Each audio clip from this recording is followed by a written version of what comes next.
Bienvenue à tous sur cette masterclass consacrée aujourd'hui à la perte de gras. Aujourd'hui, on va se poser une question ensemble. On va se demander pourquoi il est aussi difficile de perdre du gras. Pourquoi il est aussi difficile, au-delà de perdre du gras, de le perdre surtout de manière pérenne. Pourquoi autant de personnes qui se lancent dans un régime finissent par reprendre finalement le poids perdu. Et au-delà de se poser cette question-là, aujourd'hui, je vais vous présenter les trois mécanismes qui, à mon sens, viennent saboter tous vos efforts. Vous pouvez vous lancer dans n'importe quel régime. Si vous ne prenez pas en compte ces trois paramètres, vous êtes certain que vous ne parviendrez pas à vos fins. Et au-delà de vous présenter finalement ces trois freins qui vous entravent aujourd'hui, je vais vous présenter surtout quelles sont les solutions, quelles sont les 5 choses que vous devez absolument faire pour relancer la machine, pour relancer votre métabolisme et avoir enfin les résultats souhaités. Cette masterclass est diffusée en direct à 12h30. Pour tous ceux qui sont absents, vous avez l'occasion aujourd'hui de regarder cette masterclass en replay.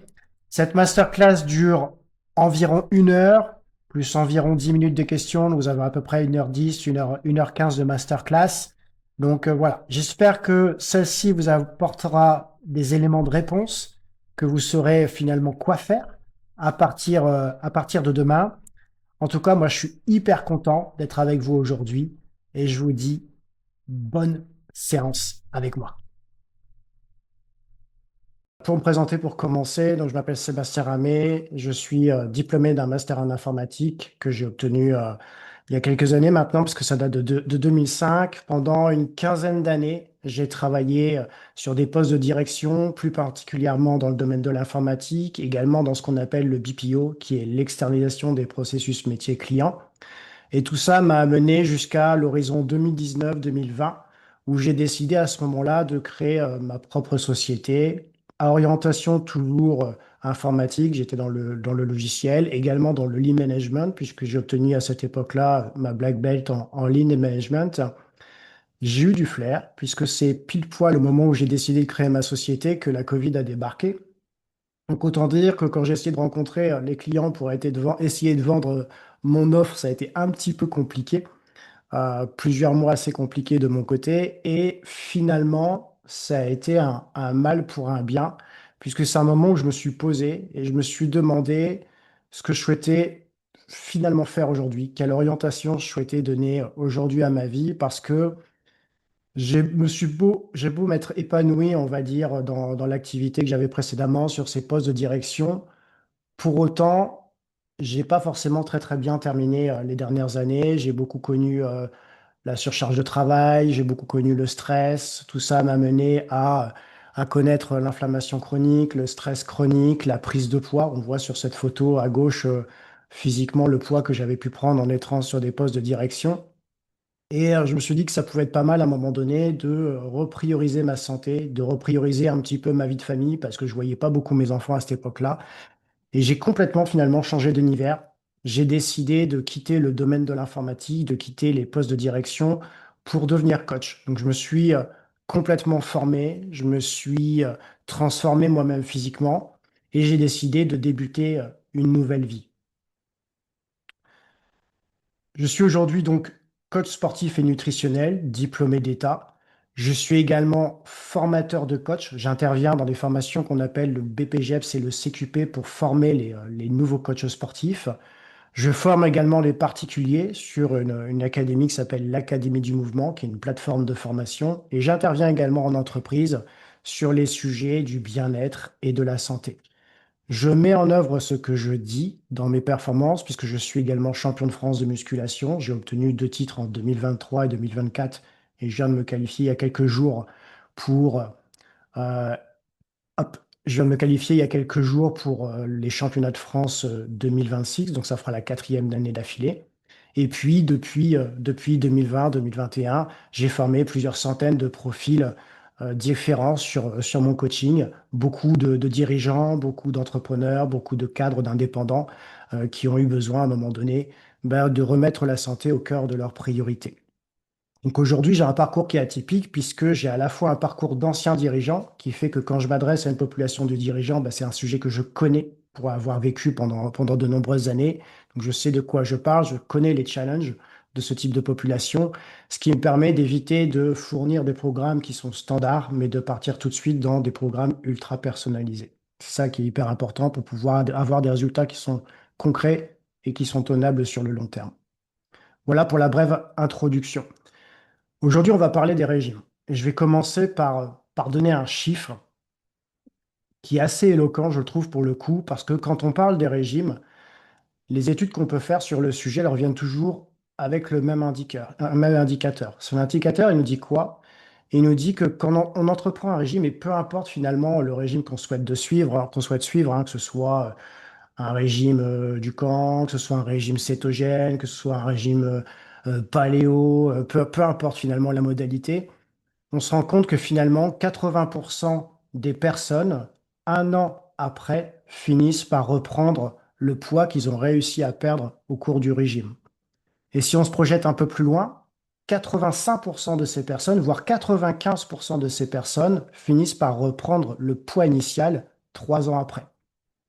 Parfois, c'est même plus. On a des personnes qui finissent par, ce que j'appelle moi la cerise sur le gâteau, ce sont des personnes qui finissent par reprendre non seulement le poids qu'elles ont perdu, mais elles finissent même par reprendre quelques kilos en plus. Donc, ce qui n'était absolument pas l'objectif. Et ce chiffre, du coup, il est vraiment choquant parce qu'on est amené à se dire que finalement, faire un régime, ça ne sert à rien. Puisque on a quoi? On a 5% de chance finalement de réussir à atteindre ces objectifs.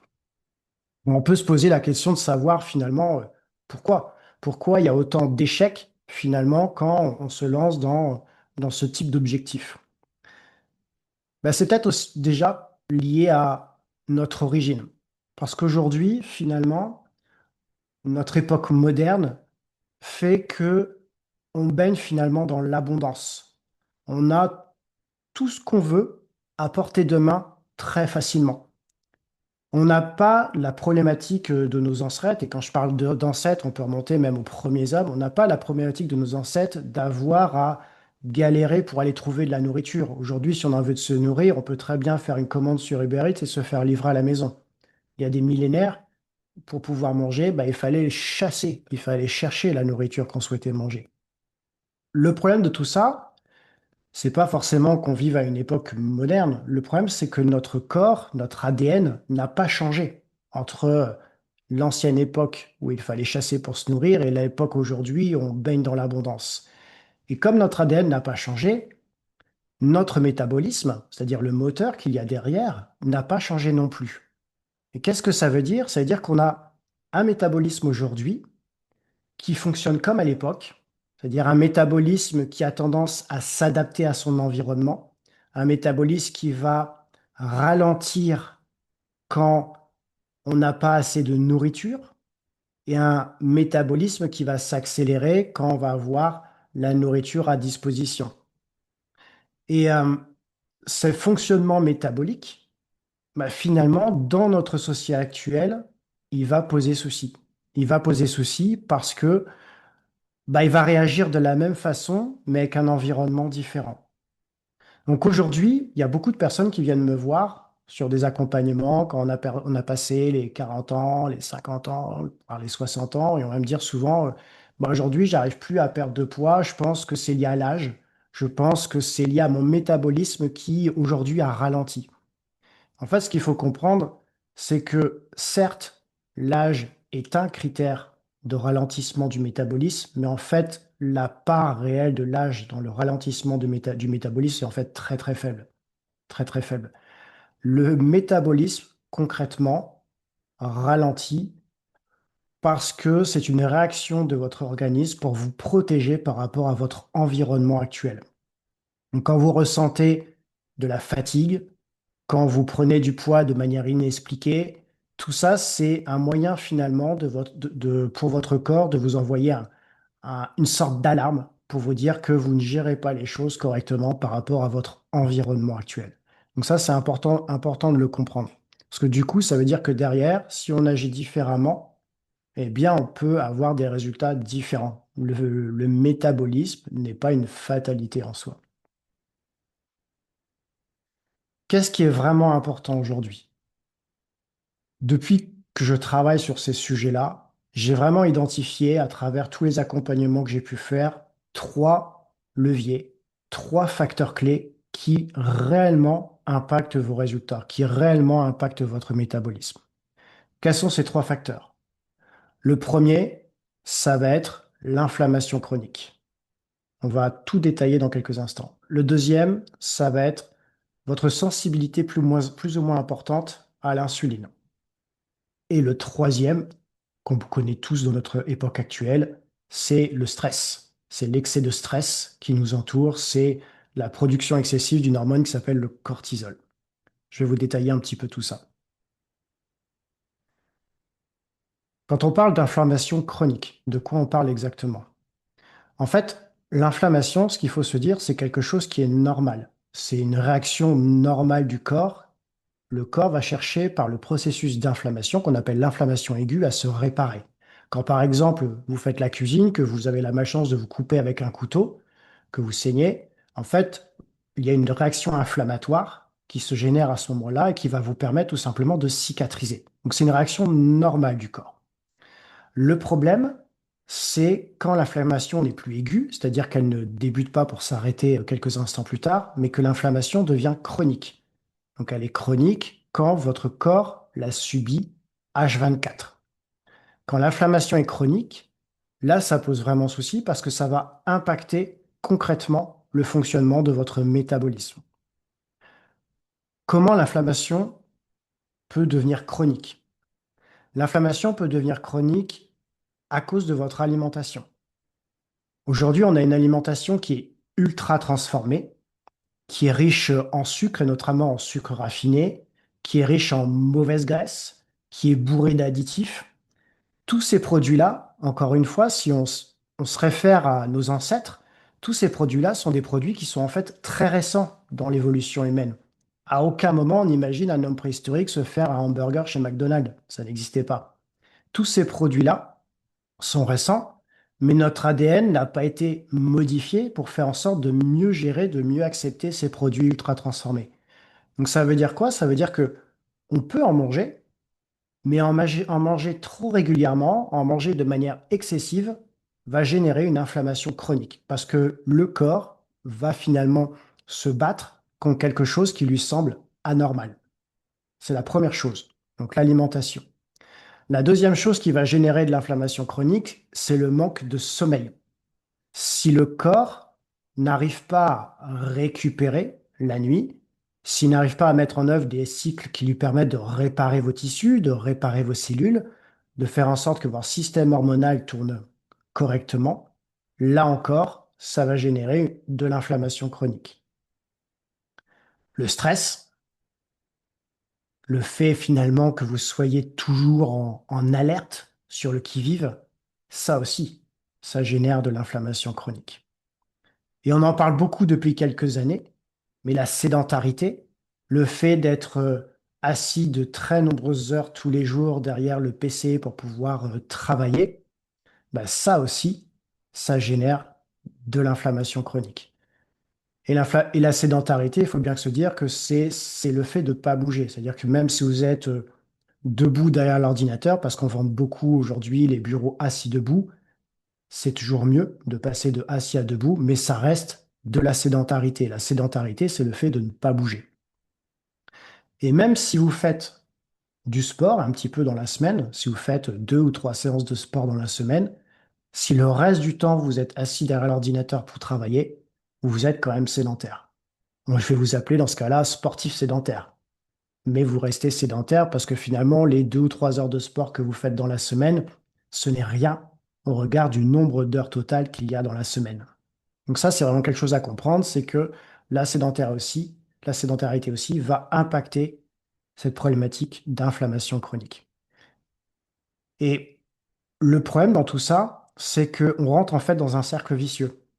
Parce que l'inflammation chronique va générer de la graisse abdominale, on en parlait précédemment, et le problème, c'est que la graisse abdominale contient ce qu'on appelle des cytokines, qui sont en fait des molécules inflammatoires qui vont du coup relancer le processus d'inflammation. C'est-à-dire que l'inflammation génère du gras, le gras contient des molécules qui génèrent de l'inflammation. Donc en fait, on rentre vraiment dans un cercle vicieux duquel il faut absolument sortir en réduisant du coup l'inflammation. Donc ça, c'est le premier sujet. Si on veut relancer le métabolisme, si on veut perdre du gras, la première chose sur laquelle il faut travailler, c'est l'inflammation chronique. La deuxième chose sur laquelle il faut travailler, c'est ce qu'on va appeler la sensibilité à l'insuline. L'insuline, c'est quelque chose de normal. D'accord? L'insuline, c'est une hormone qui est sécrétée par votre corps à chaque fois que vous allez ingérer du glucose, des glucides. En fait, c'est une réaction qui va, faut voir ça un petit peu comme, c'est l'image que je mets ici, un peu comme la serrure et la clé. En fait, quand vous mangez des glucides, votre corps a besoin d'utiliser ces glucides et de les faire passer du sang vers les muscles, vers les cellules, etc. Pour les faire passer dans les muscles, on a besoin d'ouvrir une petite porte, d'ouvrir la serrure pour pouvoir rentrer finalement cette source d'énergie et l'utiliser dans les muscles et dans les cellules. Et c'est l'insuline qui permet de faire ça. L'insuline, c'est la petite clé qui permet d'ouvrir la porte pour faire rentrer cette énergie dans les cellules. Le problème vient quand on commence à avoir une moins bonne sensibilité à l'insuline. On dit qu'on devient résistant à l'insuline. Quand on devient résistant à l'insuline, en fait, ça veut dire quoi? Ça veut dire que notre serrure, elle commence à être un peu rouillée. Elle a du mal à s'ouvrir correctement quand on tourne la clé. Et du coup, ce glucose, il n'arrive pas à pénétrer correctement et complètement dans les muscles, dans les cellules. Et l'excès qui n'est pas utilisé, qui n'est pas rentré correctement dans les cellules, finit par être stocké sous forme de gras. Donc en fait, quand on est extrêmement résistant à l'insuline, la problématique, c'est que on ne brûle plus efficacement le glucose. On va du coup le stocker sous forme de gras. Et la petite cerise sur le gâteau, c'est qu'en plus, on va se générer derrière tout ça des fringales fréquentes qui fait qu'on va avoir encore plus envie de manger du sucre. Donc là, on rentre là encore dans une sorte de cercle vicieux où on n'utilise plus correctement le glucose et en plus, on a encore envie d'en manger un peu plus. Et là encore, on va créer un peu plus de gras. Donc même si on essaye finalement quelque part de faire attention à ce qu'on mange, si on n'a pas une bonne sensibilité à l'insuline, on va stocker. Alors d'ailleurs, le sujet de l'insuline, le sujet de glucose, c'est quelque chose qui est très porté aujourd'hui par tous les adeptes de la diète cétogène, hein, qui vont effectivement parler de cette résistance à l'insuline et expliquer que si on arrête de manger du glucose, si on arrête de manger du sucre, finalement, on règle la problématique. Mais voilà, c'est finalement une solution de facilité. C'est dire, notre corps ne sait plus gérer correctement le sucre, du coup, on va arrêter de manger du sucre. C'est un peu dommage finalement de se priver de quelque chose. Ce qu'il faut faire, à mon sens, aujourd'hui, c'est non pas se priver de glucose, qui est une source d'énergie hyper importante, surtout quand on fait du sport, c'est surtout faire en sorte de remettre notre métabolisme, de remettre notre corps en fonctionnement de marche normale pour qu'il soit capable d'utiliser le glucose correctement. Ça, c'est comme ça qu'il faut agir. Et ça, je vais vous expliquer après comment on fait cela. Donc ça, c'est le pilier numéro 2. Faire en sorte que notre corps gère correctement le glucose parce qu'il a une bonne sensibilité à l'insuline. Et le pilier numéro 3, donc on commençait à en parler un petit peu, c'est le stress. Donc le stress qui est en fait ce qu'on appelle hormonalement parlant le cortisol. Le cortisol, c'est finalement comme l'inflammation qu'on évoquait tout à l'heure. C'est quelque chose qui est normal. Quand on se lève le matin, on a un pic de cortisol. C'est ce qui nous met en action quand on se lève le matin. Quand on a un danger qui survient devant nous, je ne sais pas, je dis n'importe quoi, par exemple votre enfant qui se met à traverser d'un seul coup la route alors qu'il y a une voiture qui arrive, on a pareil un pic de cortisol. En fait, c'est une réaction normale du corps qui va nous permettre de réagir de manière instantanée. Le problème, de la même façon que pour l'inflammation, c'est quand le cortisol, quand le stress devient chronique, quand on est stressé 7 jours sur 7. Là, en excès, le stress devient destructeur pour le métabolisme. Pourquoi il est destructeur pour le métabolisme? Parce que il va bloquer l'action de l'insuline qu'on évoquait précédemment. Donc, ça veut dire que nos cellules vont moins bien absorber le glucose et le glucose va se transformer en gras. Donc on va avoir un stockage qui va se faire beaucoup au niveau abdominal, notamment chez les garçons. Chez les filles, on va stocker également notamment au niveau des hanches. Donc ça, c'est une conséquence du stress. Le stress va agir également sur le sommeil. On va avoir du mal à s'endormir. On va avoir des réveils nocturnes parce que le cerveau se remet en marche alors qu'il ne devrait pas. Ce qu'il faut voir, c'est encore une fois, c'est que le cortisol, c'est l'hormone du réveil. Donc, si le cortisol fonctionne la nuit parce qu'on est stressé, bah, le cerveau nous envoie un ordre de réveil parce qu'il pense que c'est normal d'être réveillé à cette heure-là. Et si on a des nuits qui sont coupées, des nuits qui sont trop courtes, forcément, bah, on va générer une fatigue qui est chronique, qui va avoir énormément de conséquences, non seulement sur notre capacité à perdre du gras, mais aussi sur notre santé de manière plus générale. Et la dernière problématique que je vais citer ici, c'est que si vous essayez de prendre un petit peu de muscle, de vous renforcer musculairement, que vous faites l'effort de manger des protéines pour essayer de prendre un petit peu de muscle, eh ben, ce qu'il faut savoir, c'est que le stress va saper vos efforts parce qu'en fait, le stress va dégrader les protéines et les protéines ne vont pas être utilisées par votre corps pour pouvoir reconstruire vos muscles, pour pouvoir les réparer, pour pouvoir les renforcer. C'est-à-dire que finalement, vous mangez des protéines pour rien. Donc ça, c'est fâcheux aussi. Donc ça, je vous donne déjà quatre points qui sont assez conséquents.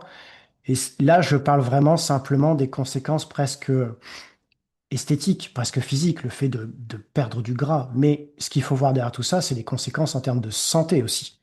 Parce que derrière, on sait que les risques de maladies métaboliques augmentent très fortement à partir du moment où on ne dort pas assez. Là, je vous ai donné juste une statistique ici. On sait que les personnes qui dorment moins de 6 heures par nuit vont produire environ 30% de cortisol en plus, et ces 30% de cortisol en plus vont augmenter de 50% le risque de mortalité cardiovasculaire. Donc le fait que vous puissiez faire un AVC, le fait que vous puissiez faire une crise cardiaque, tout ça, c'est en très forte augmentation, simplement parce que votre sommeil est dégradé. Et là, on parle de maladies cardiovasculaires, mais on peut avoir le même raisonnement pour les maladies métaboliques comme les maladies comme le cancer, par exemple. Tout ça, c'est très lié à notre sommeil, au fait que notre sommeil soit dégradé. Tout ça, ça impacte très fortement ces pourcentages d'augmentation. Donc, on a vraiment trois piliers sur lesquels il faut absolument travailler, et ce d'autant plus que ces piliers s'entretiennent entre eux. C'est ce que je commençais un petit peu à vous montrer, c'est que bah, l'inflammation va avoir un impact sur notre sensibilité à l'insuline, l'insuline va avoir un impact sur notre stress, le stress va nourrir l'inflammation, et finalement on rentre dans un cercle où l'un nourrit l'autre, et on ne s'en sort absolument plus. Donc, et quand on rentre dans ce cercle-là, bah, c'est là qu'on peut avoir l'impression finalement au quotidien de bien faire les choses. On se dit, ah, bah, je comprends pas, je mange bien, je comprends pas, je fais du sport, je comprends pas, j'essaye de dormir le nombre d'heures qu'il faut par nuit, etc. Mais finalement, tant qu'on n'a pas résorbé ces problèmes-là, d'inflammation, d'insuline et de stress, ben, on peut avoir l'impression de bien faire les choses et pour autant ne pas avoir les résultats escomptés. Pour vous donner un exemple concret, sur un client que j'ai accompagné l'année dernière, je l'ai nommé Thomas, mais c'est pas son vrai nom. Quand il est venu me voir, c'est un dirigeant qui était hyper investi dans son boulot. Donc, comme tout dirigeant hyper investi dans son boulot, bah, il travaillait la journée, il travaillait aussi le soir après avoir mangé. Du coup, il avait des petites nuits, 5, 6 heures de sommeil par nuit. Très stressé, parce que finalement, même quand il allait se coucher, bah, il continuait à penser au boulot. Euh, et finalement, le fait qu'il soit hyper stressé, le fait qu'il ait un sommeil très dégradé, ben, impactait de manière très négative tous les efforts qu'il pouvait faire à côté. C'est quelqu'un qui s'entraînait, qui essayait de faire une demi-heure de sport tous les jours. C'est quelqu'un qui a essayé globalement de manger proprement. Il faisait des efforts pour essayer de manger proprement, et puis, alors que c'est pas toujours facile finalement quand on a un poste à responsabilité, qu'on doit courir tout le temps, mais il essayait de faire des efforts par rapport à tout ça. Mais pour autant, il n'avait pas de résultat. Il était hyper frustré parce qu'il n'arrivait pas à perdre de poids. Et en fait, plutôt que de lui dire de réduire ses calories, qui est toujours le réflexe qu'on va avoir quand quelqu'un n'arrive pas à perdre de poids, c'est ah, bah, réduis tes calories, il faut faire un régime, etc. Ben, moi, ce que j'ai fait avec lui, C'est que on a retravaillé sur son sommeil pour réduire notamment son niveau de cortisol. On a mis en place une supplémentation en oméga 3 pour réduire l'inflammation chronique. On a travaillé sur la consommation d'alcool parce qu'il avait tendance à boire un peu d'alcool et du coup, on sait que l'alcool impacte fortement les piliers qu'on vient de voir précédemment. Donc, du coup, on a travaillé sur la réduction de l'alcool. Et puis, on a mis en place des techniques de respiration. On a travaillé sur la cohérence cardiaque pour diminuer les niveaux de stress. Et ça peut paraître paradoxal, mais on a aussi réduit son entraînement. On a réduit son entraînement pour diminuer également son niveau de stress. Parce qu'en fait, le corps ne sait pas faire la distinction entre le stress positif et le stress négatif. Ça veut dire que si le matin, c'est la course quand on se réveille, ça génère du stress. On a l'activité au travail toute la journée qui potentiellement va nous gérer du stress parce qu'on n'arrête pas de courir. Le midi, on mange sur le pouce, c'est aussi du stress. Le soir, on rentre, on dit tiens, je vais aller à la salle, je vais me faire une séance de sport, ça me fait du bien. On se dit tiens, ça c'est positif. Sauf qu'en fait, le stress en soi, c'est une source de stress. Le stress, pardon, le sport, c'est aussi une source de stress. Même si c'est un stress positif, c'est une source de stress. Donc en fait, du matin au soir, jusqu'à l'heure du coucher, c'est stress, plus stress, plus stress, plus stress, plus stress. Et ça fonctionne pas. Donc il faut absolument rééquilibrer les choses pour que le corps, il ait une récupération, notamment par la nuit, par la respiration, etc., qui soit à hauteur du niveau de stress qu'on lui envoie. Du coup, pour lui, diminuer la quantité de séances de sport a été pertinent pour l'aider aussi à réduire son stress global. Et au final, sans diminuer le nombre de calories mangées au quotidien, en travaillant sur d'autres facteurs, on l'a aidé à perdre les 3 kilos qu'il souhaitait perdre sur un petit mois. Donc ça, c'est pour vous montrer que bah, le métabolisme, l'organisme, c'est plus compliqué que simplement faire un régime. Il y a plein de choses qui rentrent en compte derrière. Et c'est ce qu'on va détailler sur la suite de cette présentation. Pour vous dire que on n'a pas besoin de se lancer dans un énième régime. De toute façon, on l'a dit en introduction de cette présentation, 95% des régimes sont voués à l'échec. Donc se lancer dans un nouveau régime, c'est à 95% de chances voué à l'échec également. Ce qu'il faut, c'est mettre en place des habitudes qui s'intègrent dans son quotidien, aussi chargé soit-il, de mettre en place des habitudes qui sont durables, c'est-à-dire des habitudes qu'on arrive à tenir dans le temps, parce que c'est pas un effort incommensurable pour nous de pouvoir les tenir. C'est mettre en place des routines ciblées.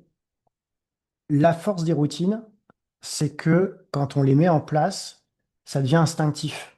On n'y pense plus. Comme par exemple, le fait de vous laver les dents. Aujourd'hui, vous vous lavez les dents le matin, le soir au minimum. Vous vous demandez pas à chaque fois si vous allez aller vous laver les dents. C'est un réflexe. C'est devenu une routine quotidienne. Eh bien, en fait, ce qu'il faut, c'est que la stratégie mise en place devienne de la même façon une routine.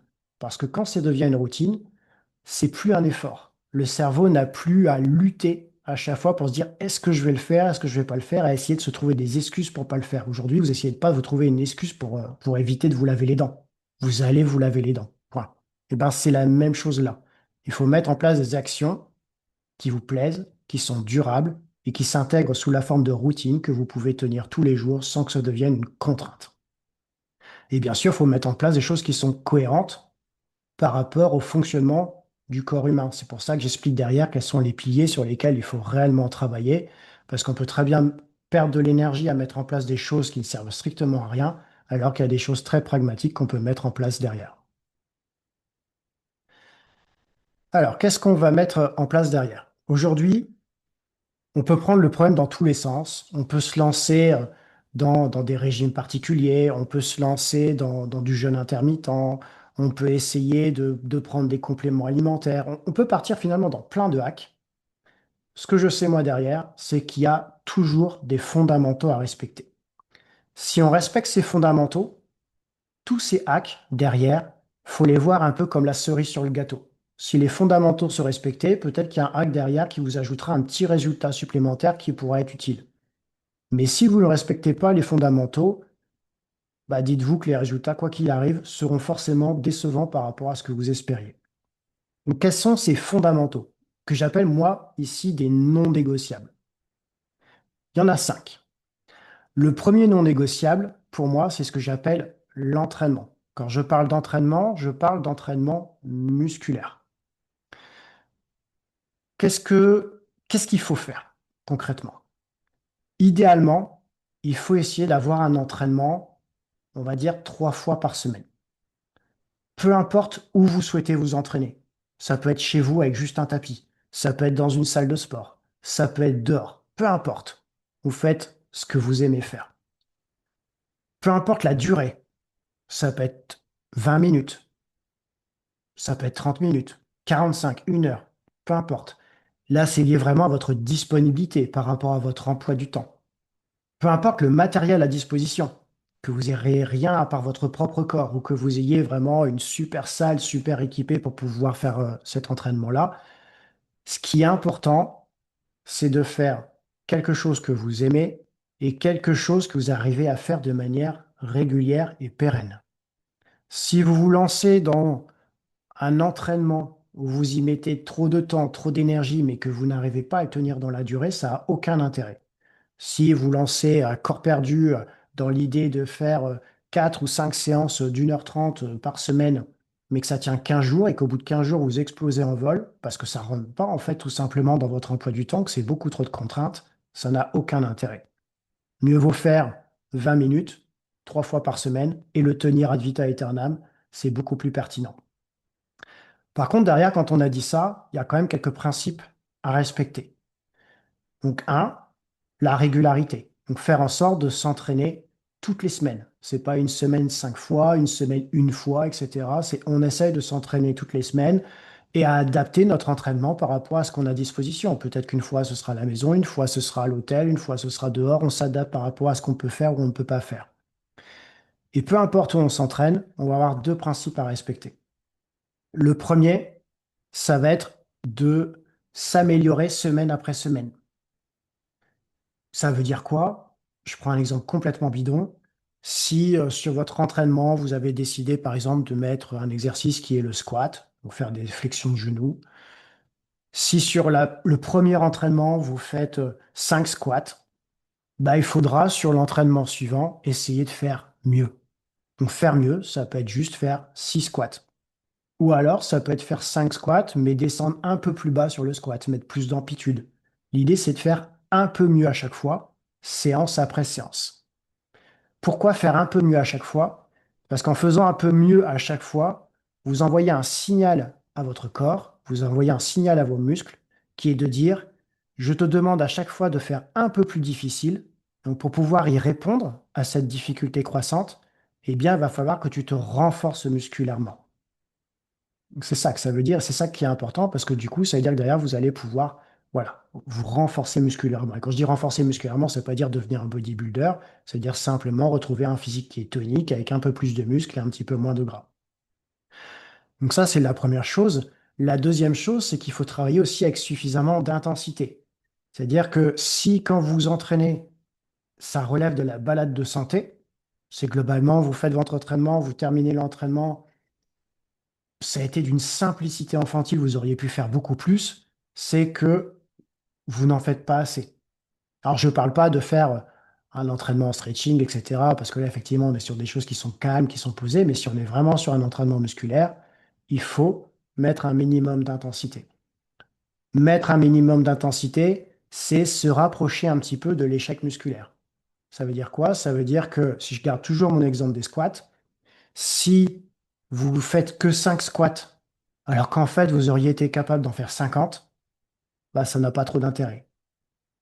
Par contre, si vous faites 5 squats avec une petite charge dans les mains qui fait que bah, avec cette charge-là, vous auriez pu difficilement en faire plus que 8 ou 9, là, ça commence à dire quelque chose. D'accord? C'est travailler avec suffisamment d'intensité pour la même raison que précédemment. C'est envoyer un signal à votre corps pour qu'il ait besoin de s'adapter et de se renforcer musculairement. Donc ça, c'est important et je le redis encore parce que aujourd'hui, mon constat à moi, qui suis également coach en salle, qui voit aussi les gens s'entraîner en salle, c'est que la plupart des personnes, non seulement n'augmentent pas leur charge, leurs difficultés semaine après semaine. Souvent, on vient à la salle, on n'a même pas de carnet d'entraînement, c'est pas ce qu'on a fait la semaine dernière, on y va un petit peu au hasard et finalement, il n'y a pas de progression d'une semaine à l'autre. Peut-être même que des fois, on met moins que la semaine précédente parce qu'on se rappelle plus ce qu'on avait fait. Et on met souvent pas assez d'intensité parce que voilà, on y va tranquille, on discute avec le voisin, etc. Mais le problème de ça, c'est que, alors c'est cool, on passe un bon moment, mais c'est que finalement, mois après mois, bah, on a un physique qui n'évolue pas. Parce que bah, voilà, le corps n'a pas besoin de changer, il n'a pas reçu un signal qui lui disait que c'était suffisamment dur pour avoir besoin de changer. Donc ça, c'est important à comprendre. On peut faire plein de choses, on peut s'entraîner selon la durée qu'on veut, le lieu qu'on veut, etc. Mais il y a quand même quelques principes à respecter. Et à partir de là, ce qui va être intéressant sur le fait de faire un entraînement musculaire, c'est que ça va jouer sur la réduction de notre inflammation, parce que ça va générer des hormones qui vont nous permettre de réduire l'inflammation. Ça va également faire en sorte de se resensibiliser notre réactivité par rapport à l'insuline, parce qu'on va activer, sans rentrer dans trop de techniques, on va activer ce qu'on appelle le GLUT4, qui est en fait euh, une hormone, on va dire, qui permet d'améliorer la transition des glucoses du sang vers les cellules. Donc ça, c'est hyper intéressant. Et puis, bah, le fait de faire du sport, ça va aussi réduire indirectement notre niveau de stress et notre résilience hormonale. Donc ça, c'est très intéressant. Et là, on parle simplement de gras finalement, puisque c'est notre sujet de jour, mais l'entraînement musculaire, d'un point de vue santé, c'est hyper important parce que ça va renforcer vos os, ça va renforcer vos articulations, ça va renforcer vos tendons. Donc, d'un point de vue préventif, avec les années passant, c'est hyper important parce qu'on sait que quand on commence à vieillir, bah, c'est la sarcopénie qui s'installe, c'est-à-dire le fait d'avoir les muscles qui commencent à fondre. C'est, pardon, l'ostéoporose également, donc les os qui sont moins denses. Et on sait que l'entraînement musculaire, ça permet de contrer tout ça. Donc, c'est pas juste une lubie sur le fait d'avoir un physique qui nous plaît, c'est aussi un facteur de santé. Et je connais pas beaucoup d'activités physiques autres que l'entraînement musculaire qui ont autant d'impact sur autant de choses, à la fois le muscle, les os, les tendons, les articulations, etc., etc. Donc c'est hyper, hyper intéressant. Donc ça, c'est le premier pilier. Le deuxième pilier, c'est la nutrition. Donc ça, forcément, on en parlait tout à l'heure quand je donnais l'exemple des hommes préhistoriques qui ne mangeaient pas des hamburgers. Forcément, ce que vous allez mettre dans votre réservoir. C'est comme pour la voiture. Si vous voulez que votre voiture fonctionne correctement, il faut lui mettre la bonne essence dans le réservoir. Si vous trompez d'essence, à un moment donné, ça va abîmer le moteur et ça va plus fonctionner. Bah là, c'est pareil sur la nutrition.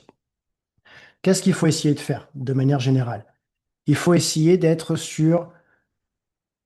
Allez, je vais parler de Pareto, parce que c'est quelque chose qui est assez raisonnable à mon sens. Il faut essayer d'être sur un 80% du temps, on essaye de manger sainement. Qu'est-ce que j'entends par manger sainement? C'est manger des aliments bruts. C'est-à-dire manger ce que la nature a à offrir. D'accord? La nature, elle vous offre des fruits, elle vous offre des légumes, elle vous offre des oléagineux, elle vous offre de la viande, du poisson, des choses voilà, qu'on trouve dans la nature. Et puis, à côté, on a ce qu'on appelle les aliments ultra transformés. Donc là, c'est tout ce qui passe par le process industriel. On sait que tout ça, on va rajouter des édulcorants, des exhausteurs de goût, des choses qui sont pas très bonnes pour la santé. Bah, tout ça, on sait qu'il faut essayer de le réduire le plus possible. Donc, ça peut être 20% de l'alimentation. Donc, ça, c'est déjà un premier principe. C'est d'essayer d'avoir une alimentation qui est bonne à 80% du temps et garder éventuellement quelques aliments plaisir à côté. Parce que le but, c'est pas non plus d'être frustré. Parce que si on veut tenir une nouvelle habitude nutritionnelle sur des mois et des mois, voire des années, il faut rentrer dans quelque chose qui ne nous frustre pas. Donc ça, c'est important de trouver cet équilibre-là. Du coup, après, on va faire des choix sur les aliments, du coup, entre les aliments pro-inflammatoires et les aliments anti-inflammatoires, pour réduire l'inflammation qu'on évoquait tout à l'heure. Tout ce qui va être anti-inflammatoire, on va faire très simple, c'est tout ce que la nature vous offre. Donc les poissons, les fruits, les légumes, les noix, et tout ça, c'est ce que la nature vous offre, c'est anti-inflammatoire. Tout ce qui est ultra transformé, les sucres raffinés, donc toutes les céréales, les pâtisseries, les fritures, les boissons sucrées, les sodas, etc., tout ça, c'est pro-inflammatoire. Donc, essayez de le réduire le plus possible. Donc ça, c'est déjà un grand principe. le choix de ce qu'on va mettre dans l'assiette. Deuxième grand principe, il faut augmenter le nombre de protéines. De manière générale, la plupart des personnes ont tendance à ne pas manger assez de protéines. Normalement, vous devriez tourner entre 1,6 et 2 grammes par kilo de poids de corps. Alors, je vais prendre 2 pour que ce soit plus facile pour les calculs, même si on prend 1,6, ce sera un petit peu moins. Mais si on a 2 grammes par kilo de poids de corps, ça veut dire que si on fait 75 kilos, il faudrait manger environ 150 grammes de protéines par jour. Je vous invite à compter le nombre de grammes de protéines que vous mangez par jour. La plupart des personnes aujourd'hui mangent la moitié moins de ce qu'elles devraient manger. Donc ça, c'est hyper important. C'est premier point, c'est augmenter drastiquement le nombre de protéines. Les protéines, encore une fois, c'est le premier macronutriment que vous allez retrouver dans votre corps. C'est dans toutes les cellules du corps humain. C'est ce qui vous permet de récupérer. C'est ce qui vous permet de rebâtir finalement vos muscles quand vous les avez abîmés après le sport. Et puis, ça a des vertus intéressantes, les protéines, sur le contrôle de la faim, le fait de se sentir à satiété quand on a mangé, de ne pas avoir des fringales 2 heures après le repas. Les protéines, c'est hyper intéressant par rapport à ça. Et puis, on l'a dit aussi, pour une optique de santé, le fait de préserver sa masse musculaire. Enfin, voilà, les protéines ont plein, plein, plein de bonnes vertus. Donc ça, c'est une première chose, c'est augmenter le nombre de protéines qu'on peut être amené à manger à chaque repas. Et puis, avoir une bonne estimation du nombre de calories qu'on mange tous les jours. Ça ne veut pas dire qu'il faut compter les calories tout le temps, mais à un moment donné, il faut peut-être le faire, ne serait-ce que sur quelques jours, pour savoir combien de calories réellement vous mettez dans vos assiettes. Parce que c'est un peu comme si je roulais sur l'autoroute sans regarder le compteur et sans mettre le régulateur. Je peux très bien réussir au hasard total à rouler à 130 km à l'heure maximum et ne pas me prendre de PV quand je passe devant le radar automatique. Le risque, c'est que je peux aussi complètement me planter. Si je regarde pas le compteur et que je mets pas le régulateur, peut-être qu'en fait, en pensant rouler à 130, je vais rouler à 160. Et là, je vais me prendre le beau flash, la belle contravention qui vient derrière. Il faut voir l'assiette quand même la même chose. Peut-être que vous pensez que vous mangez ce que vous êtes censé manger tous les jours, mais peut-être que c'est pas le cas. Et ce qu'on voit quand on fait des études sur le sujet, quand on sonde un peu sur un panel représentatif ce que les gens mangent réellement par rapport à ce qu'elles estiment avoir mangé, on se rend compte que très souvent, pour pas dire quasiment tout le temps, les personnes sous-estiment le nombre de calories dans l'assiette. Et le problème de sous-estimer le nombre de calories dans l'assiette, c'est que vous allez retrouver au quotidien avec un excès calorique. Et l'excès calorique, quoi qu'il arrive, peu importe que vous mangiez des protéines, des glucides ou des lipides, peu importe la source, ça finira par faire du gras. Donc il faut avoir voilà, une alimentation qui est cohérente aussi en termes de quantité. Ça, c'est important également. Donc trois choses, la quantité, les protéines et avoir une alimentation qui est qualitative, qui est saine. Donc ça, ce sont les trois facteurs hyper importants sur lesquels il faut veiller au quotidien. Ensuite, on va voir ce que j'appelle la toxicité. Et dans la toxicité, je vais mettre 4 grandes familles. La première famille, c'est l'alcool.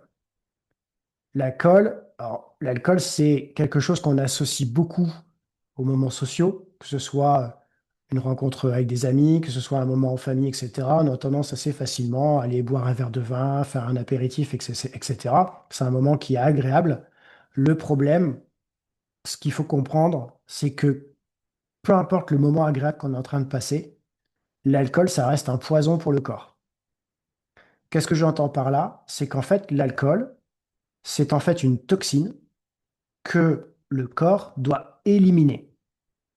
Et tant que le corps n'a pas éliminé cette toxine, il ne fait pas son job correctement sur ce qu'il est censé faire à côté. C'est-à-dire que si vous lui demandez de brûler du gras, eh ben, tant qu'il n'aura pas réussi à éliminer cette toxine, il n'essaiera pas de brûler le gras, parce qu'il aura autre chose à faire qui est d'éliminer ce poison en priorité. Et il y a des choses qu'on voit assez bien. Je ne sais pas si de votre côté, vous avez par exemple un outil qui vous permet de suivre votre sommeil. Mais on voit concrètement, si on a un outil à disposition comme ça, qu'à partir du moment où on boit ne serait-ce qu'un verre d'alcool le soir, tout de suite, ça impacte la qualité du sommeil. On a moins de sommeil profond, on a moins de sommeil paradoxal, on a un sommeil qui est moins réparateur. Même si on s'endort assez vite après avoir été se coucher. Pour autant, le sommeil, quoi qu'il arrive, il est dégradé. Donc, hyper important de faire attention à sa consommation d'alcool. Là encore, c'est une question d'équilibre. Ça ne veut pas dire que on ne doit plus jamais boire. Alors, ça, c'est possible hein, de plus jamais boire, on peut très bien s'en passer, mais c'est simplement avoir une consommation raisonnée. Peut-être limitée, par exemple, à 2 verres par semaine. Ce sera déjà quelque chose de très bien. Le week-end, on profite un peu, on se boit un verre pour se faire plaisir, mais le reste de la semaine, on essaie de ne pas consommer d'alcool. La deuxième toxicité, c'est le stress. On en parlait tout à l'heure. C'est mettre en place du coup des routines qui vont permettre de diminuer le niveau de stress. Donc là, c'est propre à chacun. Ça peut être des exercices de respiration, des exercices de cohérence cardiaque, ça peut être de la méditation, ça peut être de la marche, ça peut être des rituels de déconnexion avant d'aller dormir, ça peut être le fait d'écrire dans un carnet les choses qui nous passent par la tête pour se décharger un peu mentalement. Il y a plein de façons de gérer ça. C'est encore une fois très très individuel, mais il faut à un moment donné mettre en place des choses qui nous permettent de mettre de côté le stress. Parce que si on est stressé H24, on en a parlé suffisamment depuis tout à l'heure, clairement, ça impacte très fortement notre capacité à perdre du gras et notre santé. Il faut faire également attention à tout ce qui est perturbateur endocrinien. Donc ça, on en parle de plus en plus depuis ces dernières années. Donc tout ce qui va être dans le plastique, dans les cosmétiques, dans tout ce qui va être pesticides, tout ça, on sait que ça impacte très fortement notre système hormonal. Donc tout ce qui va être la testostérone, la thyroïde. On sait qu'on a des problématiques de reproduction aujourd'hui à cause de tous ces perturbateurs. C'est des choses qui sont démontrées depuis quelques années. Donc il faut essayer d'avoir un environnement autour de soi le plus sain possible. Et puis, il faut bien sûr éliminer autant possible tout ce qui est substances toxiques, donc le tabac, les drogues, et ça peut surprendre, mais également le café. Le café, alors ça ne veut pas dire qu'il faut ne plus boire de café, moi-même je bois du café, mais il faut faire attention au moment où on boit le café et à la quantité de café qu'on boit. Si on boit trop de café dans la journée, en fait, notre cortisol ne va jamais redescendre. Donc, on ne va pas régler notre problématique qu'on évoquait tout à l'heure, ça va impacter notre sommeil. Si on boit du café trop tard, ça va avoir le même effet. Parce qu'en fait, le café met plusieurs heures à être métabolisé, à être digéré par l'organisme. Du coup, si on le boit trop tardivement, eh bien, cela impacte directement notre capacité à pouvoir dormir correctement et à récupérer correctement. Donc le café, si on boit du café, j'aurais tendance à conseiller de boire le café plutôt le matin, d'éviter de boire du café à partir de l'après-midi et surtout pas le soir, et puis d'essayer de limiter la quantité. Si on se fait 2 cafés par exemple le matin, c'est très très bien. C'est très très bien. Donc voilà, faire attention également par rapport à ça. Donc toxicité.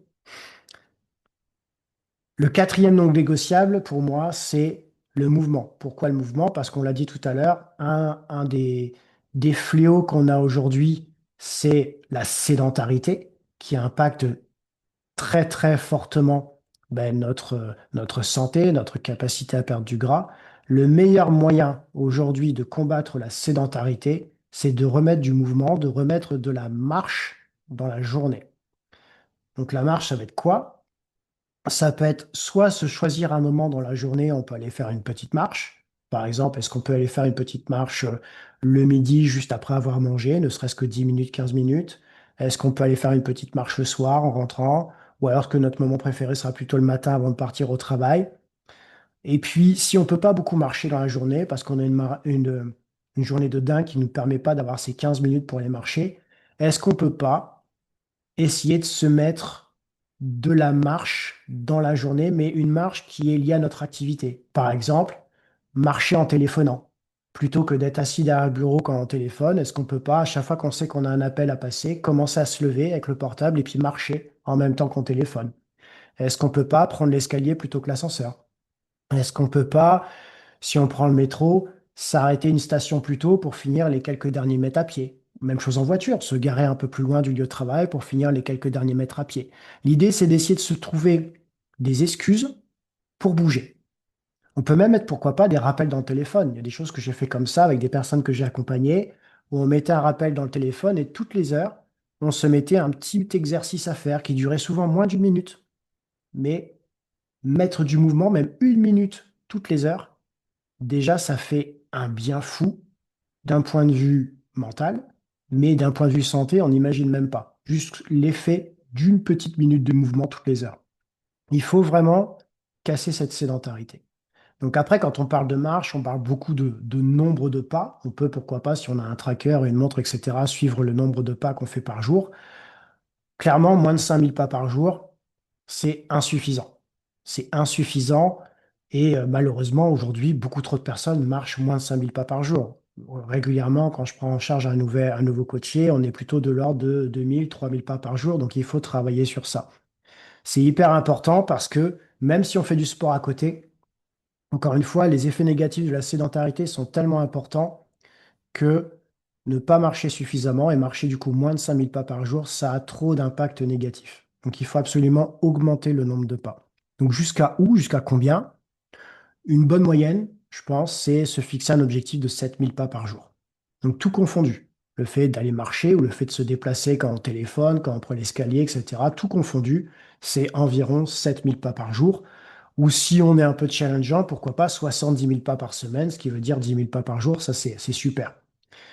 Ça ne veut pas dire qu'on doit faire forcément 20 000 pas tous les jours ou 30 000 pas pour les jours, mais il faut en tout cas voilà, rajouter du mouvement, rajouter de la marche. Ça, c'est fondamental d'un point de vue santé.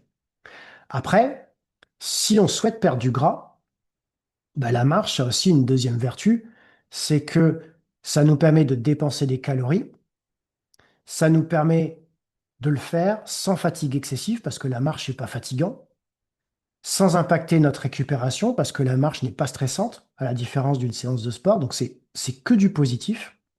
Et du coup, si on augmente la marche, ben, ça veut dire que potentiellement, on peut aussi augmenter le nombre de calories qu'on mange en face.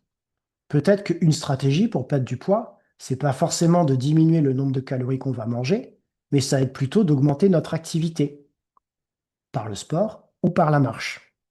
Donc ça peut être quelque chose de très intéressant à considérer. Encore une fois, tout est personnalisable, lié à l'environnement de chacun, mais ce sont des stratégies qui peuvent être intéressantes. Et la marche, ben voilà, on l'a dit, a l'impact la sensibilité à l'insuline, d'où le fait que ce soit hyper intéressant d'aller marcher juste après le repas. Elle va diminuer l'inflammation, elle va réduire les niveaux de stress, donc c'est un outil qui est gratuit, qui a un impact hyper positif qu'il faut absolument utiliser. Et puis voilà, encore une fois, c'est ce que je dis souvent, finalement, si on pouvait faire qu'une seule activité dans la vie, qu'on pouvait pas faire de sport, qu'on pouvait, voilà, ce serait la marche. Clairement, c'est l'outil numéro un que l'on a tous à notre disposition. Et le dernier pilier, c'est le sommeil. C'est le sommeil parce que, encore une fois, la nuit, c'est là que votre organisme se répare, c'est là que tous les dommages métaboliques qui ont été mis en œuvre dans la journée, donc le fait qu'il y ait eu de l'inflammation, qu'il y ait eu du cortisol, tout ça, bah, tout ça, ça vient se résorber pendant la nuit. Donc c'est hyper important d'avoir des nuits de sommeil de qualité. Qu'est-ce que j'entends par nuit de sommeil de qualité? Bah, c'est des nuits qui sont suffisamment longues. Donc suffisamment longues, c'est idéalement au moins 7 heures de sommeil. Et c'est des nuits qui sont suffisamment qualitatives, c'est-à-dire avec suffisamment de sommeil profond et suffisamment de sommeil paradoxal. Pour apporter une petite précision, si vous ne savez pas exactement à quoi ça correspond, le sommeil profond, ça représente à peu près normalement 20% de la durée de votre sommeil et c'est la phase pendant laquelle, en fait, votre organisme va se réparer. C'est vraiment là, c'est la phase prioritaire pour lui, c'est là qu'il répare tous les dommages que vous avez causés pendant la journée, c'est là qu'il va vous guérir, et puis c'est là aussi qu'il va aller brûler du gras et construire du muscle. Donc c'est vraiment hyper important d'avoir cette phase de sommeil profond. La phase de sommeil paradoxal, c'est la phase de sommeil pendant laquelle vous rêvez. Donc là, qui est plutôt intéressant sur tout ce qui va être santé mentale pour votre cerveau. Ça, c'est hyper intéressant d'avoir cette phase de sommeil paradoxal. Les deux sont importantes. Mais le problème, c'est que voilà, si on n'a pas un sommeil qualitatif, c'est ce que je disais tout à l'heure, ces phases de sommeil-là sont réduites et on a beaucoup plus de sommeil léger. Donc il faut vraiment avoir un sommeil suffisamment long et suffisamment qualitatif. Et le qualitatif, du coup, va passer par toutes les routines que vous allez mettre en place. Là encore, s'adapter à chacun, adapter à l'environnement que vous pouvez avoir à votre disposition, mais ça peut être le fait de se coucher tôt, Le fait de se coucher à heure régulière. Donc, si on se dit qu'on se couche à 23 heures, c'est 23 heures tous les jours, pas une fois 23 heures, une fois 9 heures, une fois 1 heure du matin. Il faut mieux se coucher à la même heure tous les jours, c'est beaucoup plus pertinent. C'est le fait d'avoir une chambre propice au sommeil, c'est-à-dire sans lumière, sans bruit, avec une température pas trop élevée, avec un matelas de qualité, parce qu'on a des matelas qui sont assez catastrophiques pour dormir. C'est le fait de couper les écrans avant de dormir. Tout ce qui va être téléphone, etc., faut mieux couper parce qu'on sait que la lumière bleue, bah, elle a une incidence sur notre capacité à nous endormir. C'est le fait de couper tout ce qui impacte négativement le sommeil. Donc, on a parlé tout à l'heure du café, on a parlé tout à l'heure de l'alcool. Je pourrais citer aussi les repas trop copieux le soir. Le fait de répondre à des mails juste avant de dormir parce qu'on a une urgence à traiter, ça nous met dans un état de stress, ça faut mieux éviter. Les somnifères, si on peut les éviter, c'est mieux aussi parce que même si on a l'impression de dormir, en fait, on n'a pas un sommeil qualitatif. Et puis, mettre en place peut-être des routines d'endormissement, des choses qui nous permettent de nous apaiser. Ça peut être un moment de lecture, 15 minutes de lecture, ça peut être un moment de respiration, ça peut être un rituel qui nous est propre et qui nous permet de dire, bah là, à ce moment-là, on passe de on à off. Ça y est, là, on va se coucher. Voilà, c'est mettre en place des petites choses qui fait qu'on arrive à basculer de l'énergie de la journée au sommeil. Voilà. Clairement, s'enchaîner 10 épisodes sur une série sur Netflix jusqu'avant de dormir, c'est pas hyper propice à avoir un sommeil de qualité. Donc ça, je pourrais détailler ça beaucoup plus que ça, mais retenez déjà ces quelques éléments. À partir du moment où vous arrivez à réduire l'inflammation, où vous arrivez à avoir une meilleure sensibilité à l'insuline, à diminuer vos niveaux de stress par ces 5 piliers, bah, vous allez pouvoir rentrer vraiment dans un cercle vertueux qui va vous permettre de perdre du gras de manière pérenne. Ça, c'est sûr à 200%.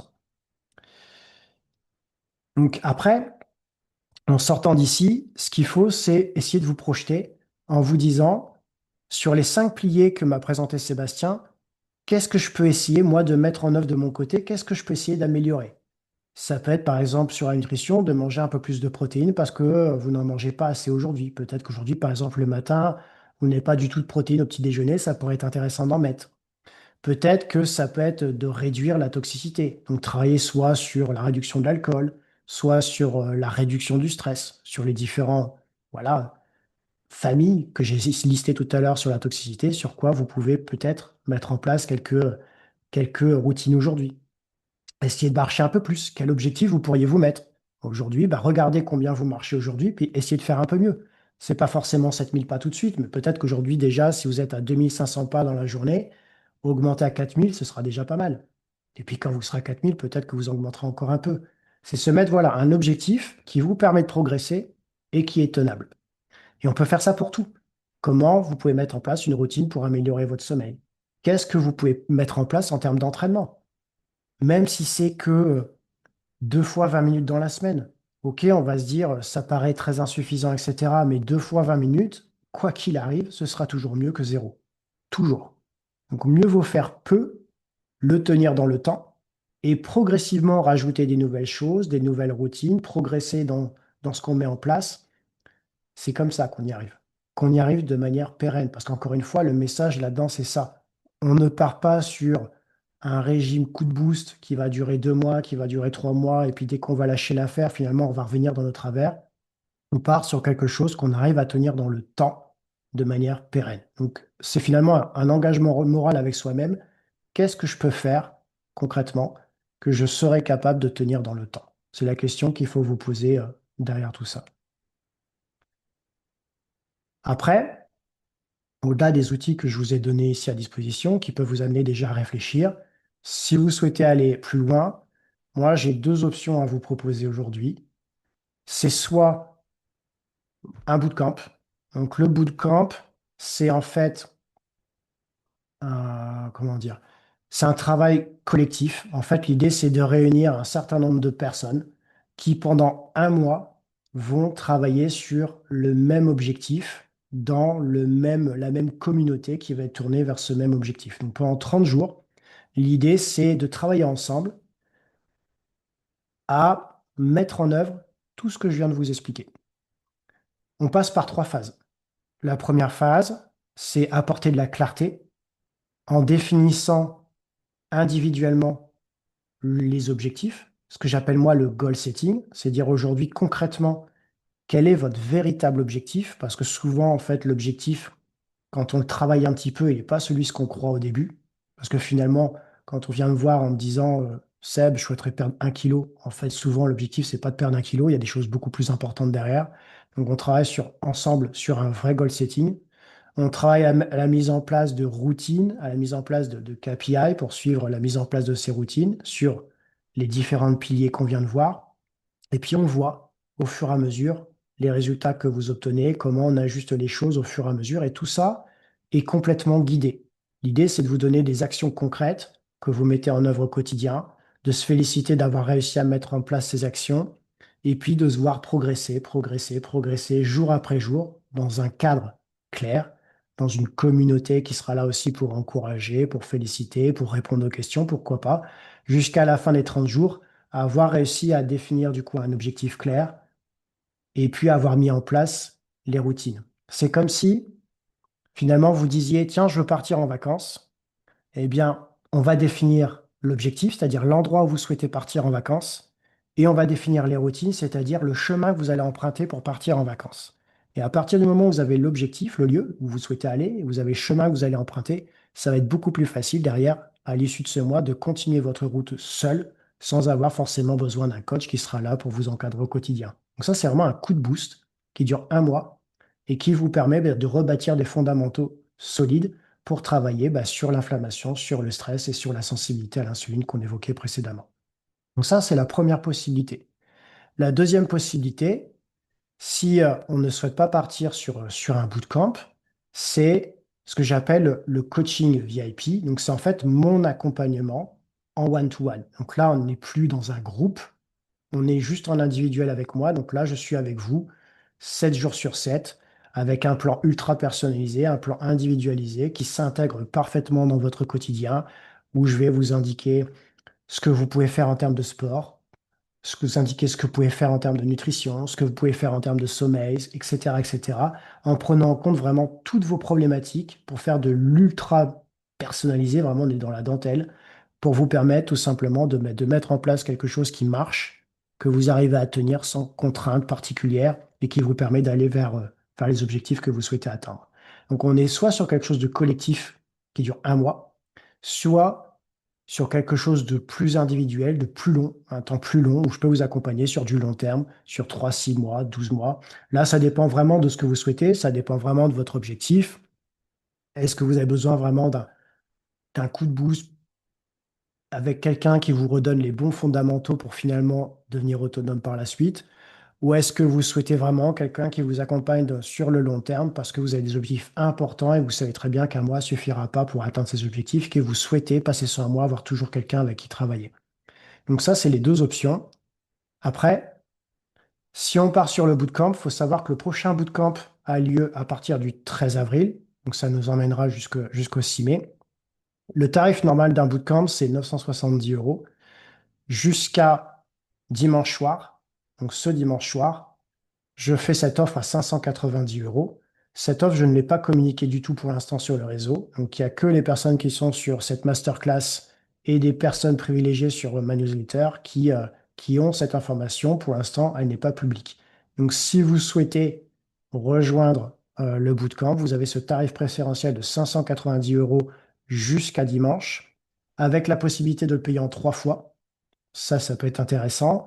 Et si vous êtes à votre compte, on peut passer ça en facture d'entreprise. C'est quelque chose qui se fait très bien aussi pour pouvoir potentiellement récupérer la TVA.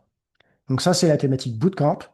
Et si vous préférez plutôt un coaching, donc vraiment ultra personnalisé, donc 3 mois, 6 mois, 12 mois, on a soit le coaching très court terme, où on fait un gros focus pendant 3 mois, un gros accompagnement pendant 3 mois, et là, on sait qu'on part sur un package à 2500 euros les 3 mois là aussi qui peut passer en facture d'entreprise. Ou alors, si on part sur plus de 3 mois, peu importe la durée, donc là, on est sur un forfait mensuel qui sera de 500 euros par mois. Donc voilà, pour vous donner un petit peu des ordres de prix sur ce que je peux vous proposer aujourd'hui. Ouais, j'en ai terminé un petit peu sur ma présentation. J'ai essayé de respecter le temps que j'avais promis. On est à 1h04, j'avais dit 1 heure, donc je pense qu'on n'est pas trop trop mal. Est-ce que du coup, vous avez éventuellement des questions à l'issue de cette masterclass? Vous pouvez n'hésitez pas à débrancher vos micros si vous le souhaitez. Si vous avez des questions à me poser, il n'y a pas de souci. On peut échanger de vive voix, ça peut être plus sympa.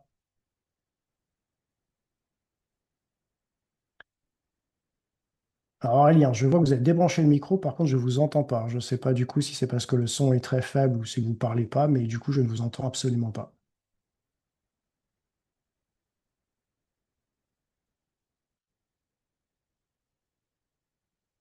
Bon, visiblement, ça n'a pas l'air de trop fonctionner. Ah, problème de micro. Bah, si vous avez des questions, n'hésitez pas dans ce cas-là à les poser dans le chat si vraiment le micro ne fonctionne pas.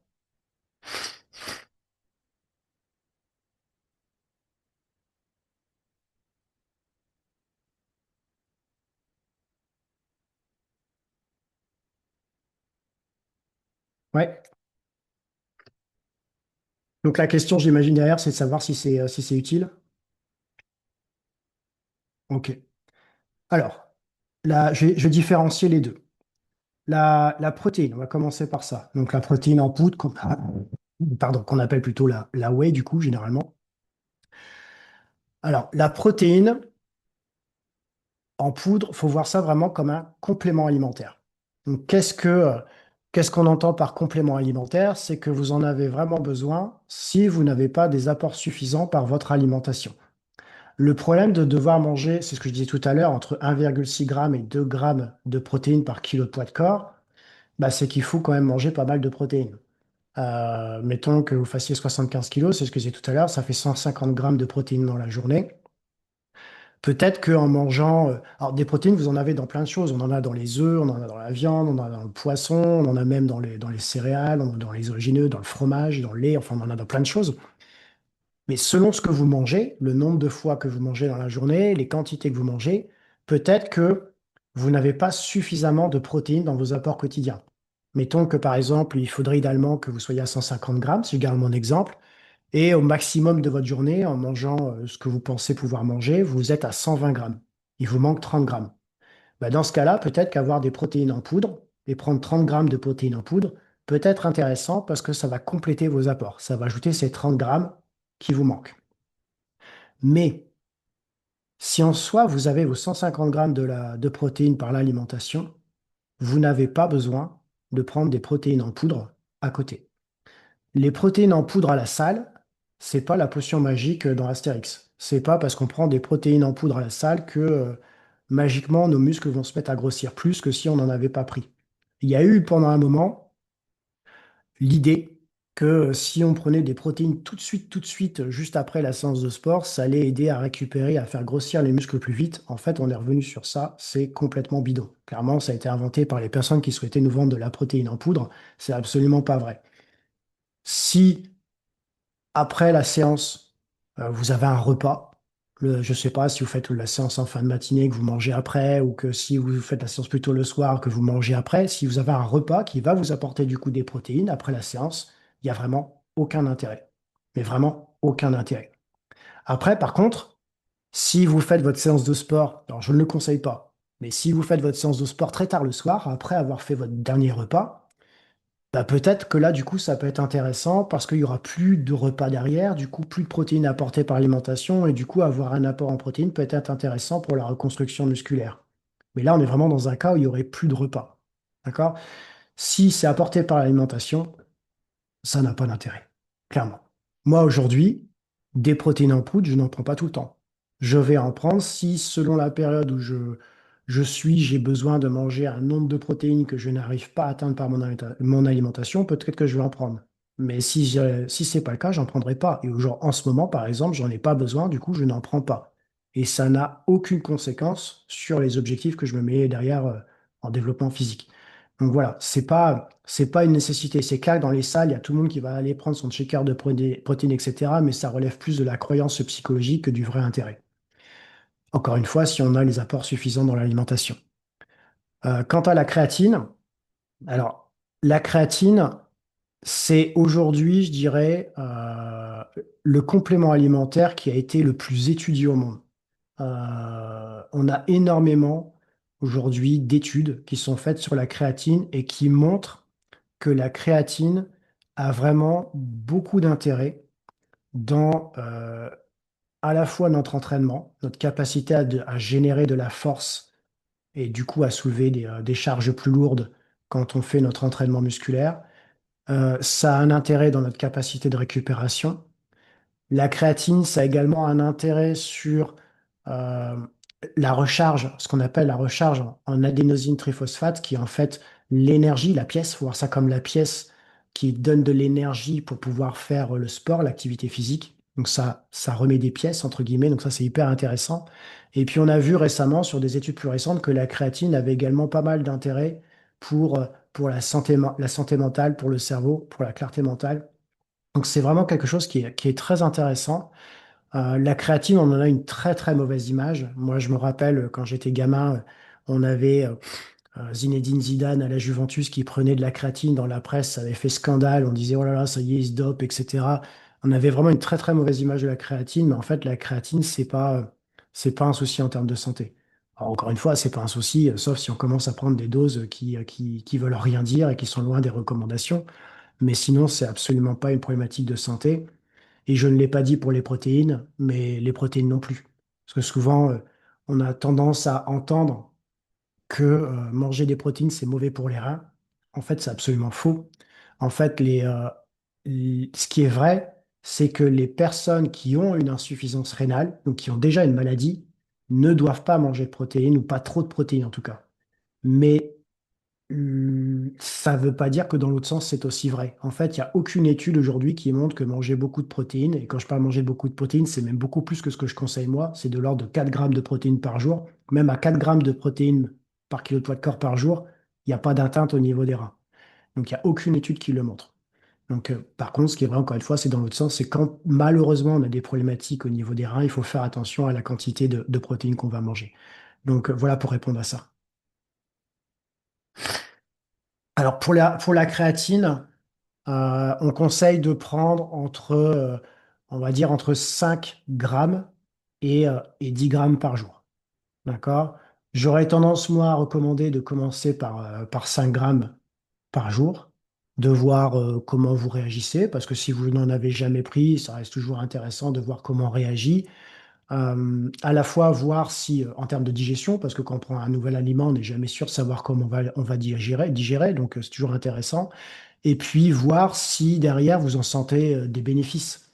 Parce que le but, c'est pas non plus de dépenser pour dépenser dans les compléments alimentaires. Il y a des personnes qui réagissent très très bien à la créatine, qui en sentent vraiment des bénéfices quand ils sont à la salle, qui sentent des bénéfices en termes de progression musculaire. Et puis, il y a des personnes qui malheureusement ne réagissent pas à la créatine. Et ils prennent de la créatine, c'est comme s'ils prenaient de l'eau, ça fait finalement absolument rien. Donc voilà, commencer peut-être par 5 grammes par jour pour voir un peu ce que ça donne. On peut pousser jusqu'à 10 grammes par jour. Après, ça sert à rien d'augmenter au-delà, de passer à 15 grammes, 20 grammes, 30 grammes. Là, ça commence à faire excessif. 10 grammes par jour, c'est absolument pas un problème. Ça a été démontré que ça fonctionnait bien. Ce n'est pas, euh, ce n'est pas une contrainte. Donc voilà, entre 5 et 10 grammes de créatine par jour. Après, si vous pouvez, ce qui peut être intéressant, c'est d'espacer les prises en plusieurs fois. Plutôt que de prendre la quantité totale de protéines en une seule fois, ça peut être intéressant de prendre la prise, pourquoi pas, en 2 ou 3 fois dans la journée pour assimiler progressivement la créatine au fur et à mesure de la journée. Voilà, ça, c'est dire si on veut vraiment titiller, améliorer un peu plus les choses, ça peut être intéressant de le faire comme ça. Voilà, j'espère avoir répondu à cette question-là. Est-ce que vous avez d'autres questions? Bonjour, je suis désolée, j'ai dû faire une pause. Enfin, ça s'est coupé quand j'ai commencé à entendre la réponse parce que je voulais Merde. noter. Du coup, je Merci en tout cas recommence. pour ces informations. J'ai entendu 5 à 10, j'imagine. Ouais, c'est ça. En fait, sur la créatine, on considère que la bonne dose minimale, c'est 5 grammes de créatine par jour. Donc, Ok, voilà ce que je disais tout. peu Et importe le puis, poids. ouais, c'est pas lié au poids de la personne. C'est vraiment pas du tout Ok, lié au poids de la personne. Donc, ça va être 5 grammes de créatine par jour, soit à prendre en une seule fois, soit à prendre en plusieurs fois. Si on la prend en une seule fois, je conseillerais de la prendre plutôt au moment de l'entraînement. Si on la prend plusieurs fois, ça peut être intéressant de prendre un petit peu le matin, un petit peu le midi, un petit peu le soir. Après, ça dépend ce qu'on est capable de faire en fonction de nos contraintes. Mais une prise en plusieurs fois semble montrer qu'elle est plus intéressante en assimilation qu'une prise en une seule fois. Voilà. Mais Ok, voilà, super. on va dire 5 grammes. Et puis après, 10 grammes, ça peut être, on peut pousser jusqu'à 10 grammes parce qu'on sait voilà, que la créatine a des vertus intéressantes. Au-delà de 10 grammes, c'est pas forcément pertinent. Ok, merci beaucoup. De rien, avec plaisir. Est-ce que vous avez d'autres questions? Moi, j'ai une question par rapport à l'entraînement de manière générale. En fait, il y a des entraînements type HIIT, enfin des entraînements qui sont très intensifs. Oui. Est-ce que le corps peut finir à s'habituer à ça, ou est-ce qu'en fait, ça crée toujours une source de stress supplémentaire qui peut nuire à la perte de poids? Alors, le vrai hit, pour moi, quoi qu'il arrive, c'est intense. Sinon, c'est que c'est pas du vrai hit. Ok. Parce que le hit, d'ailleurs, c'est la définition, hein. La Oui, définition du hit, c'est de la haute intensité. Le H et le I ne veulent pas rien dire. C'est vraiment de la haute intensité. Donc, ça veut dire qu'on est censé, en fait, sur un entraînement relativement court, donner le maximum. C'est un peu d'ailleurs le type d'entraînement qu'on va avoir quand on fait, par exemple, du CrossFit. Je ne sais pas si c'est ce que vous faites, à ça que vous pensez, mais quand on fait du CrossFit, on va avoir un entraînement qu'on appelle un WOD, qui est un entraînement de courte durée. Ça peut être 20 minutes, ça peut être 30 minutes, mais pendant lequel il va falloir donner le maximum de ce qu'on est capable de donner. je suis Euh, démasquée. ouais. C'est effectivement ça que je A- pensais. Après, après c'est intéressant parce qu'effectivement, ça permet d'avoir une bonne intensité sur un entraînement qui est relativement court. C'est intéressant parce que ça n'empêche pas d'avoir du poids, hein. Quand on fait du 8, on peut avoir un entraînement du 8 avec du poids et du coup, on est dans cette thématique de renforcement que j'évoquais tout à l'heure. Après, je mettrais deux bémols au hit.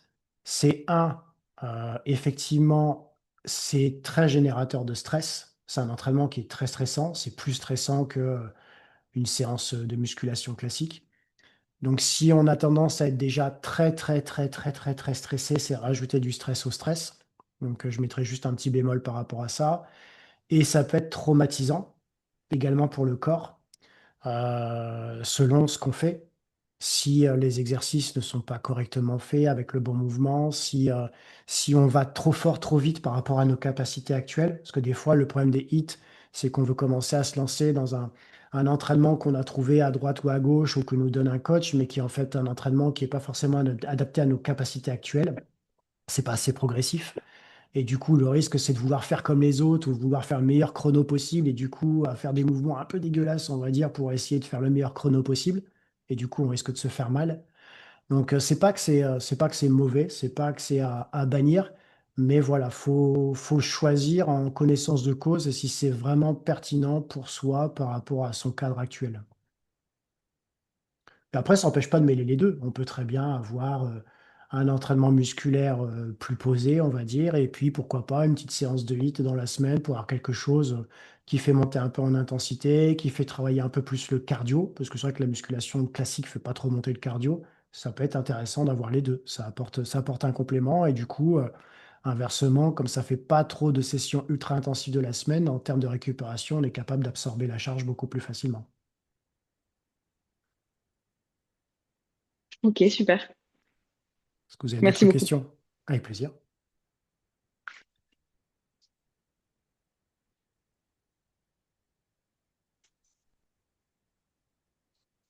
Alors, les réveils matinaux.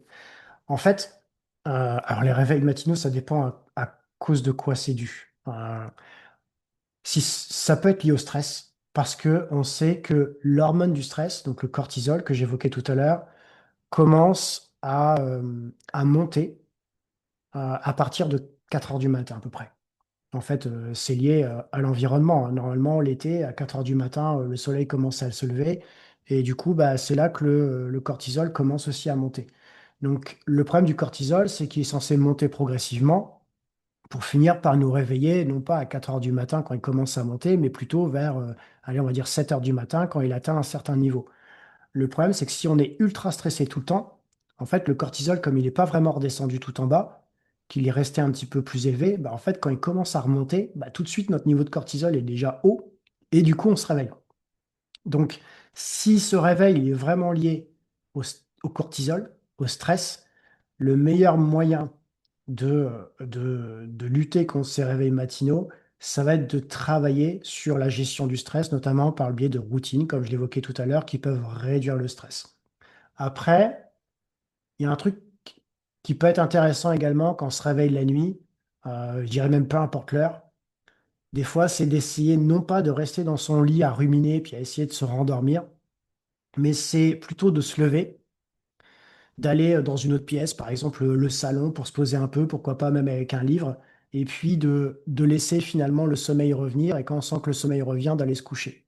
Des fois, ça peut être plus intéressant que de rester dans le lit parce qu'en fait, quand on reste dans le lit, on a tendance à s'énerver, à se dire: «Oh, c'est pas possible», puis à se limite à engueuler son propre cerveau en disant: «Mais tu es trop con, pourquoi tu te réveilles à cette heure-là alors que c'est l'heure de dormir?» Donc c'est essayer vraiment de couper en disant: «Non, non, mais le lit, c'est l'endroit où je dors. Quand je dors pas, je me lève et tu dois comprendre, cerveau, que quand je reviens dans le lit, c'est vraiment que je dois dormir, quoi. C'est vraiment différencier le lit où on dort et l'autre pièce où on dort pas. Ça peut marcher, ça peut être intéressant. En tout cas, ça fonctionne chez certaines personnes.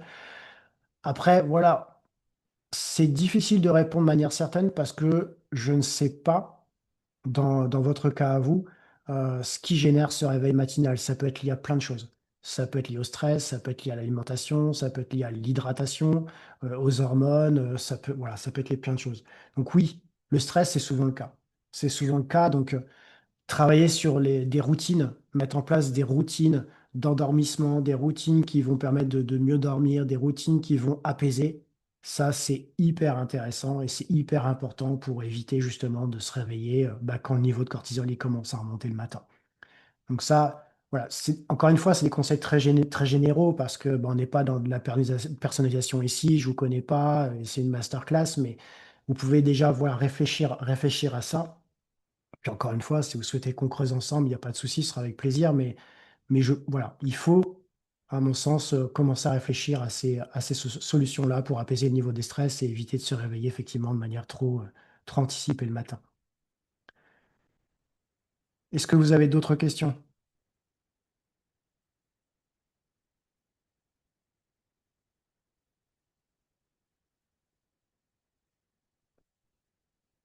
Avec plaisir, avec plaisir. Super. Bah, écoutez, si c'est bon pour vous, je vais en arrêter, là pour cette présentation. De toute façon, je l'ai enregistrée, donc vous pourrez la regarder, en replay. Je vous enverrai, le petit lien par email pour que vous puissiez la regarder en replay et revoir un peu tout ce que je vous ai mis, notamment sur les routines, si vous souhaitez commencer à bosser sur ces routines-là. Et puis, voilà, si vous avez des questions, vous pouvez m'envoyer vos questions a posteriori, ça n'engage strictement à rien. Je réponds aux questions, même si derrière vous ne voulez pas bosser avec moi, c'est pas du tout un souci. Et puis, si vous souhaitez creuser sur un sujet ou un autre, sur le bootcamp, sur le coaching, je me tiens également à votre disposition avec grand plaisir. Je vous souhaite une, très bonne après-midi et puis, j'espère avoir l'occasion de vous recroiser prochainement. À bientôt. Au revoir.